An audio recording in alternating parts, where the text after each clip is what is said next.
সম্পত্তির পরিমাণ এবং হিসেব নিয়ে একবার ফের প্রশ্নের মুখে ডায়মন্ড হারবারের সাংসদ অভিষেক বন্দ্যোপাধ্যায়। তার এত সম্পত্তির উৎস কি তা নিয়ে প্রশ্ন তুললেন কলকাতা হাইকোর্টের বিচারপতি অভিজিৎ গঙ্গোপাধ্যায়। অভিষেক তার সম্পত্তির শ্বেতপত্র প্রকাশ করুক বলেও দাবি করেছেন তিনি।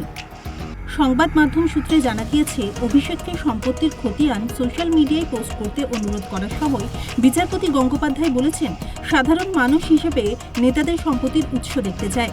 প্রসঙ্গত, এর আগেও লিপস অ্যান্ড বাউন্স মামলায় প্রশ্নের মুখে পড়েছিলেন অভিষেক। বিচারপতি অমৃতা সিনহা বিস্ময় প্রকাশ করে মন্তব্য করেছিলেন, তিনি একজন সাংসদ অথচ ব্যাংক অ্যাকাউন্ট নেই। এদিকে ডায়মন্ড হারবারের প্রবীণদের জন্য বার্ধক্য ভাতা প্রকল্প চালু করে রাজ্যের বিরোধী দলনেতা শুভেন্দু অধিকারীর প্রশ্নের মুখে পড়েছেন অভিষেক। অভিষেক জানান, নিজের লোকসভা এলাকার প্রবীণদের প্রতি মাসে ১,০০০ টাকা করে দেবেন তিনি।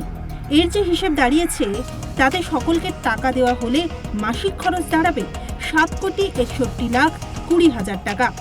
জানুয়ারি মাস থেকে ডায়মন্ড হারবারের প্রবীণদের জন্য চালু করা এই ভাতার টাকার উৎস নিয়ে এবার প্রশ্ন তুলে আয়কর দফতরকে চিঠি লিখেছেন শুভেন্দু।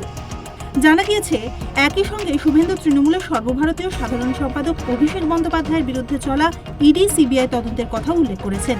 শিক্ষক নিয়োগ থেকে কয়লা দুর্নীতি, দুবাই প্রসঙ্গ, এই সবকিছুই তিনি উল্লেখ করেছেন ওই চিঠিতে। লোকসভা নির্বাচনের আগে শুভেন্দুর এই চিঠিতে কি চাপে পড়বেন অভিষেক? প্রশ্ন উঠছে। Bureau report, West Bengal live.